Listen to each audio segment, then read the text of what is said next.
Le soleil de Lyon glissait entre les volets de la cuisine, dessinant des rayures dorées sur le carrelage que Marcel Beaumont avait posé lui-même 40 ans plus tôt, à genoux sur ce même sol, avec des mains qui ne tremblaient pas encore. L'odeur du café montait lentement, mêlée à celle du pain grillé que Simone préparait chaque matin avec la même précision tranquille qu'elle apportait à tout ce qu'elle faisait. C'était une maison de quartier, rue des Fauvettes, dans le 7e arrondissement, pas luxueuse, mais solide, construite pour durer, comme eux. Marcel avait 78 ans et les mains d'un homme qui avait travaillé toute sa vie dans le bâtiment. Simone en avait 75 et les yeux de quelqu'un qui avait tout vu sans jamais tout dire. Ils vivaient là depuis que leur fils Julien avait 5 ans, depuis que les murs sentaient encore la peinture fraîche et que le jardin n'était qu'un carré de terre promise. Julien, aujourd'hui, avait 44 ans, un appartement à Paris dans le 16e arrondissement, 2 voitures allemandes, un cabinet de conseil en gestion de patrimoine et une façon de parler de l'argent qui donnait l'impression que l'argent lui appartenait naturellement, comme une couleur de peau. Ce matin-là, il avait appelé à 7h30, sans bonjour préalable. « Papa, je passe cette semaine. J'ai des choses importantes à te dire. » Marcel avait répondu qu'il serait là, comme toujours. Simone avait entendu le ton de la voix de son fils à travers le combiné et n'avait rien dit. Elle avait simplement posé une tasse de plus sur la table, pour quelqu'un qui n'était pas encore là. Julien arriva le jeudi, en fin d'après-midi. Il portait un costume gris anthracite et des chaussures qui n'avaient jamais connu la boue. Sa femme Céline l'accompagnait, souriante de cette façon particulière qui ne laisse rien deviner. Ils s'assirent dans le salon sans vraiment s'installer, comme des gens qui savent qu'ils ne resteront pas longtemps. « Vous avez vu comme le quartier a changé » dit Céline en regardant par la fenêtre. « Les prix ont dû monter. »« On ne regarde pas les prix » répondit Simone doucement. « On regarde le jardin. » Julien posa sa mallette sur la table basse.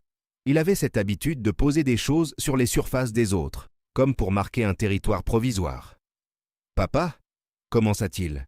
« J'ai réfléchi à votre situation. » Marcel posa sa tasse. Il n'aimait pas le mot « situation » appliqué à sa vie. Sa vie n'était pas une situation, c'était une vie. « Vous êtes seul ici » continua Julien. « La maison est grande pour 2 personnes. L'entretien coûte. Et franchement, dans un secteur comme celui-ci, vous êtes assis sur quelque chose de considérable sans le savoir. »« On le sait très bien, » dit Marcel. « Ce que je veux dire, c'est que ce capital pourrait travailler. Pour vous, pour votre retraite, pour votre confort futur. J'ai des contacts, des promoteurs sérieux. On pourrait envisager une vente, vous installer dans quelque chose de plus adapté, plus pratique. Un appartement neuf avec ascenseur, sans escalier à monter. » Simone posa ses mains sur ses genoux. Elle regarda son fils avec cette attention particulière des femmes, qui ont appris à écouter ce que les gens ne disent pas. « Un appartement neuf où, exactement » demanda-t-elle. Céline intervint avec un sourire préparé. « Il y a des résidences très bien à Bron, ou du côté de Vénissieux. Calme, sécurisé, avec des services. »« Des résidences » répéta Marcel. Le mot resta dans l'air. Julien le sentit peser et changea légèrement d'angle. « Papa, la maison est à ton nom. C'est une simple démarche administrative. Je t'expliquerai les documents, c'est transparent, c'est propre. Tu n'aurais rien à gérer. »« Je gère très bien, » dit Marcel. « Je sais, mais à votre âge... »« À notre âge, » dit Simone, « on a encore toute notre tête. » Le silence qui suivit n'était pas hostile, il était simplement honnête. Julien ramassa sa mallette, consulta son téléphone. « J'ai rendez-vous demain matin. On en reparlera. Réfléchissez. » Il embrassa sa mère du bout des lèvres. Il serra la main de son père, comme on serre la main d'un associé récalcitrant. Céline dit que la maison était charmante, vraiment charmante, en regardant les murs avec les yeux de quelqu'un qui calcule des coûts de rénovation. Après leur départ, Marcel resta assis dans le salon sans allumer la télévision. Simone débarrassa les tasses en silence. « Il veut vendre la maison, » dit-elle finalement. « Il croit qu'il peut, » répondit Marcel. Ce n'était pas la même chose. Et tous les deux le savaient. Julien revint 4 jours plus tard avec des documents. Une chemise cartonnée bleue, plusieurs feuillets, des post-it jaunes marquant les endroits où il fallait signer. Il s'assit à la table de la cuisine cette fois, comme pour signifier que c'était une réunion sérieuse. « J'ai fait préparer une promesse de vente préliminaire, » dit-il en étalant les papiers. « L'acheteur est solide, c'est une foncière parisienne. Le prix est très au-dessus du marché. » Marcel prit les documents sans hâte. Il les parcourut page après page, sans se presser, en tournant chaque feuillet avec le soin de quelqu'un qui a appris à lire les petits caractères avant les grands. Julien regardait sa montre. « Tu vas tout lire » ? Je lis toujours ce que je signe, dit Marcel sans lever les yeux. C'est standard, papa. C'est du juridique classique. Alors ça ne prend pas longtemps à lire. Céline, assise en retrait, échangea un regard avec Julien. Marcel reposa les documents sur la table. Je ne signe pas aujourd'hui. Julien souffla longuement. Papa, il y a des délais. L'acheteur ne va pas attendre indéfiniment. Alors il attendra ou il trouvera autre chose. Tu te rends compte de ce que tu laisses passer? C'est une somme considérable. Vous pourriez vivre confortablement, sans vous soucier de rien. Je me soucie de ce qui mérite qu'on s'en soucie, dit Marcel. Et cette maison en fait partie. Julien se leva brusquement. Il ramassa les documents avec des gestes un peu trop rapides pour quelqu'un qui prétendait rester calme. Je reviendrai. Réfléchis. Et pense à maman aussi. Ta mère pense pour elle-même, dit Simone depuis la fenêtre, sans se retourner. Ils partirent. Le jardin était silencieux. Une mésange chantait quelque part dans le tilleul, que Marcel avait planté l'année de la naissance de Julien. Le lendemain matin, un camion de livraison s'arrêta devant la maison. 2 hommes en descendirent, portant un matelas enroulé dans un film plastique opaque, ficelé comme un colis ordinaire. « C'est de la part de monsieur Julien Beaumont », dit l'un d'eux en tendant un bon de livraison. Simone signa sans comprendre. Ils déposèrent le matelas dans le couloir et repartirent. Il était épais, taché sur un côté, avec une étiquette de prix décollée qui laissait une trace collante. Un matelas de récupération, manifestement. Pas neuf, pas propre, juste utile, dans le sens le plus minimal du terme. Un petit mot était glissé sous le film plastique, écrit sur du papier à en-tête du cabinet de Julien. Pour votre confort, nous avons libéré de la place chez nous. J. B. Simone lut le mot 2 fois. Elle ne pleura pas. Elle posa le papier sur le buffet et alla préparer le déjeuner. Marcel examina le matelas en silence. Il passa la main sur le tissu rugueux. Il y avait quelque chose dans cet objet qui lui déplaisait au-delà de l'humiliation évidente. Quelque chose qui ne sonnait pas juste, sans qu'il puisse encore dire pourquoi. « On n'en a pas besoin », dit Simone depuis la cuisine. « Non », dit Marcel. « Mais laisse-le là pour l'instant. » Ce soir-là, Marcel ne dormit pas bien.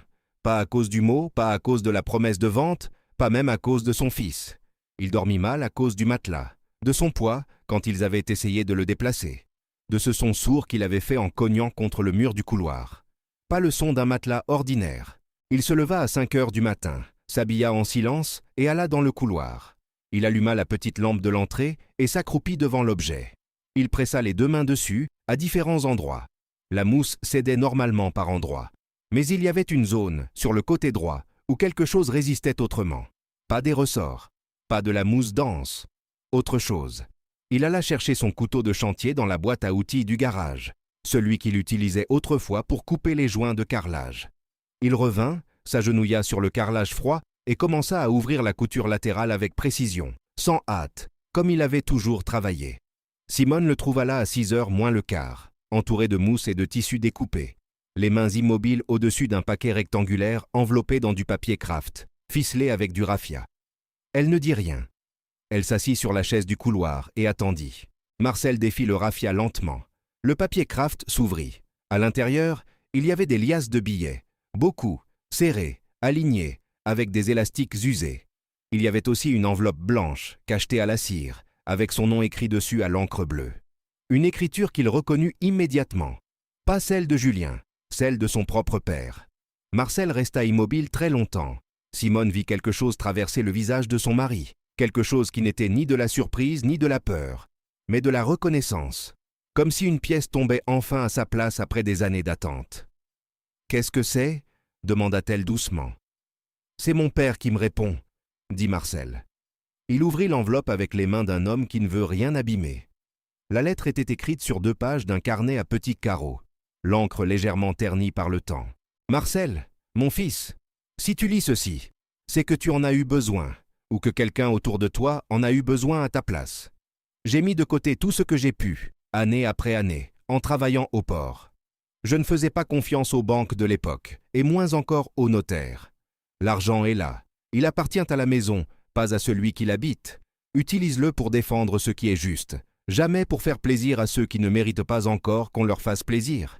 Ton père qui t'aimait sans toujours savoir le dire, Émile. » Marcel replia la lettre.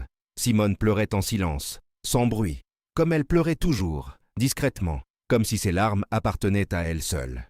« Combien il y a » demanda-t-elle enfin. Je ne sais pas encore. Beaucoup.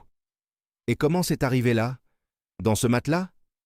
Marcel regarda le couloir, puis la porte d'entrée, puis le jardin que le soleil commençait à toucher. Julien l'a pris quelque part dans la maison. Il a fouillé. Il cherchait quelque chose. Des documents peut-être, une preuve que la maison pouvait être vendue. Et il a trouvé le matelas de son grand-père, celui qu'on avait mis au grenier depuis 20 ans. Il ne savait pas ce qu'il y avait dedans. Il a cru offrir une charité. Il nous a rendu un héritage. Simone mit la main sur sa bouche. Il ne savait pas? Non. Et c'est peut-être pour ça que ça ne lui appartient pas. Le lendemain, Marcel téléphona à maître Armand Perret, notaire à Lyon depuis 30 ans, qu'il connaissait depuis l'époque où ils jouaient aux boules ensemble le dimanche, avant que les dimanches deviennent des jours comme les autres. Ils se retrouvèrent dans l'étude de la rue de la République, avec ses murs lambrissés et l'odeur particulière des bureaux où les mots ont du poids légal. Marcel apporta l'enveloppe, les documents qu'il avait lus et refusé de signer, et une petite chemise cartonnée rouge qu'il portait depuis son domicile, avec le soin qu'on réserve aux choses importantes. Maître Perret examina les documents de vente que Julien avait préparés. Il prit le temps qu'il fallait. Puis il posa ses lunettes sur le bureau et regarda Marcel. « Cette promesse de vente est juridiquement nulle dans sa forme actuelle, dit-il. Votre fils n'a aucun mandat pour engager la propriété. Il vous a demandé de signer comme si c'était une formalité. Mais c'est en réalité le document fondateur d'une cession immobilière. Sans votre signature authentifiée devant notaire, ça ne vaut rien. » Il pensait que je signerais sans lire, dit Marcel. Beaucoup de gens signent sans lire, dit le notaire. C'est sur ça que repose une bonne partie des litiges familiaux que je traite. Marcel ouvrit la chemise cartonnée rouge et posa sur le bureau un document plus ancien. Le notaire se pencha pour le lire. C'est quoi? Une déclaration que j'ai signée il y a 7 ans, devant un autre notaire, un collègue à vous, maître Fournier, qui est parti à la retraite depuis. J'y indique expressément que la maison de la rue des Fauvettes ne peut faire l'objet d'aucune cession, donation, ni mise en garantie sans mon consentement écrit et authentifié, et que tout acte contraire engagé en mon nom sans ce consentement sera considéré comme nul et non avenu. Maître Perret lut le document en entier. Son expression changea légèrement, de cette façon propre aux professionnels qui reconnaissent le travail bien fait. « Pourquoi avez-vous fait ça à l'époque » Marcel regarda la fenêtre un moment. « Parce que quand Julien a lancé son cabinet, il m'a demandé de lui servir d'appui moral auprès de sa banque. J'ai accepté de l'aider à asseoir sa crédibilité. Mais j'ai voulu m'assurer que l'aide restait de l'aide et ne devenait pas une autorisation. Il y a une différence entre soutenir son fils et lui signer un chèque en blanc sur sa propre maison. » Le notaire hocha lentement la tête. « Et votre fils est au courant de ce document ?»« Non. » Perret referma la chemise rouge et la reposa sur le bureau avec précaution. « Vous m'avez dit au téléphone qu'il y avait autre chose. »« Oui. » Marcel sortit l'enveloppe de Kraft et la posa à côté. Il expliqua ce qu'il avait trouvé dans le matelas, la lettre de son père, les billets. « Je veux déclarer cet argent dans les règles, le constituer en patrimoine familial proprement documenté. Et je veux que ce soit fait avant que Julien revienne. Il reviendra. Dans 48 heures, selon son dernier message. » Maître Perret prit son stylo. « Alors nous avons du travail. » Julien appela le surlendemain à 10 heures du matin, depuis Paris, avec la voix de quelqu'un qui a passé la nuit à préparer ses arguments. « Papa, j'ai besoin d'une réponse définitive. L'acheteur se retire si on ne confirme pas cette semaine. C'est une opportunité unique. »« Passe à la maison, » dit Marcel. « On parlera en face à face. » « Je peux pas me déplacer pour... »« Julien, passe à la maison. » Il y eut un silence. « Ce soir ?» dit Julien. « Ce soir. » Julien arriva à 19 heures, sans Céline cette fois. Il avait le visage de quelqu'un qui n'a pas bien dormi mais qui refuse de le montrer. Il entra, jeta un regard au couloir et remarqua que le matelas n'était plus là. « Vous l'avez installé dans la chambre ?»« Non, » dit Simone. « On l'a défait. » Quelque chose passa sur le visage de Julien, trop rapide pour être identifié précisément. « Il était en mauvais état, » dit-il. « Je pensais que ça vous rendrait service. »« Assieds-toi, » dit Marcel. Ils s'installèrent dans le salon. La lampe de chevet du buffet éclairait la pièce d'une lumière chaude. Sur la table basse, il y avait 2 enveloppes. Julien les regarda sans les toucher. « Ton acheteur » commença Marcel. « Il a déjà signé quelque chose de son côté ?» Julien hésita une fraction de seconde. « Une lettre d'intention. »« Et toi, tu as signé quelque chose avec lui ?»« Un accord préliminaire de représentation. C'est standard. Un accord dans lequel tu te poses en représentant d'un bien qui n'est pas à toi. »« Papa, Je te pose une question simple. Julien posa les coudes sur ses genoux. J'ai pris une initiative commerciale en anticipant ton accord. Tu m'as toujours soutenu. J'ai pensé que c'était dans la continuité. Soutenir quelqu'un, dit Marcel, ce n'est pas lui donner ce qu'il n'a pas demandé. Simone regardait son fils. Elle cherchait dans son visage l'enfant qu'elle avait connu, celui qui rapportait des pierres dans ses poches et demandait à son père ce qu'était le calcaire. Il était là quelque part, sous le costume et la certitude. Il y a eu une foncière qui t'a contacté, ou c'est toi qui l'as contacté ? Demanda Marcel. Qu'est-ce que ça change ? Ça change qui a eu l'idée en premier. Julien se tut. C'était une réponse. Tu avais besoin d'un actif solide pour crédibiliser un dossier auprès d'un investisseur. Continua Marcel. Et tu as utilisé cette maison comme si elle t'appartenait déjà, sans demander, sans expliquer, en espérant que je signe sans comprendre. Je n'ai pas... Julien. Marcel dit le prénom doucement, sans colère. Je ne suis pas en train de te condamner. Je suis en train de te dire ce que tu as fait, parce que tu dois l'entendre clairement avant de comprendre ce qui vient ensuite. Julien regarda les 2 enveloppes sur la table. C'est quoi ? Marcel prit la première et la posa devant son fils. Ça, c'est la déclaration que j'ai signée devant notaire il y a 7 ans.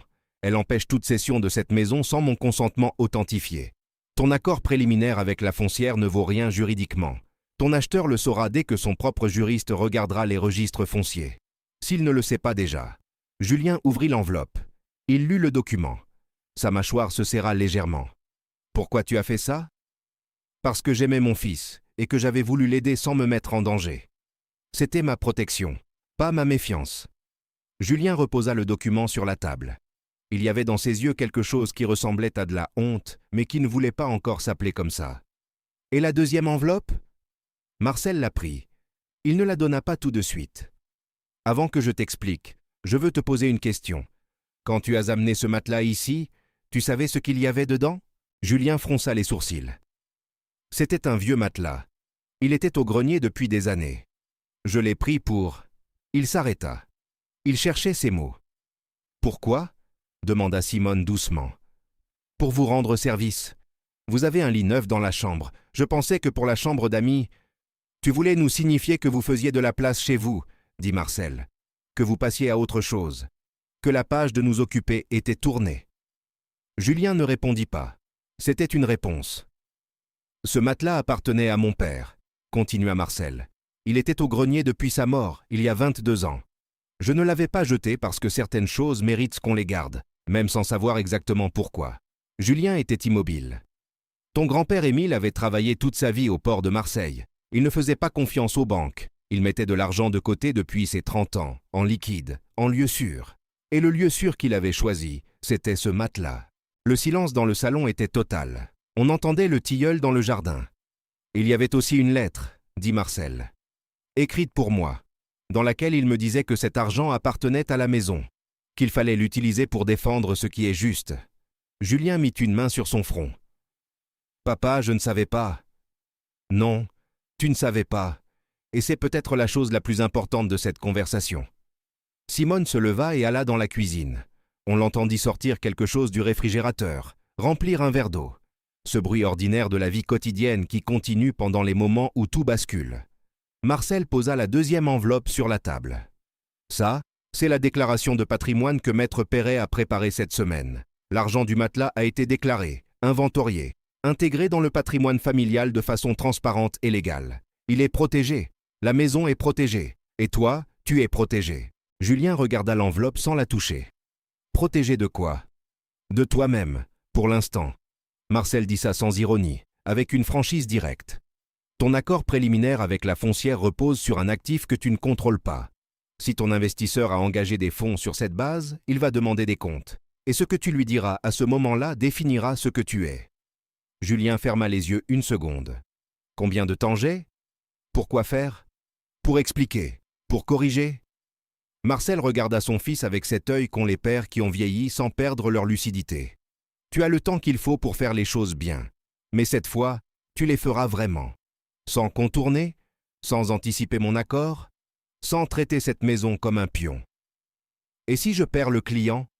Alors tu perdras un client, pas ta réputation, pas ton père.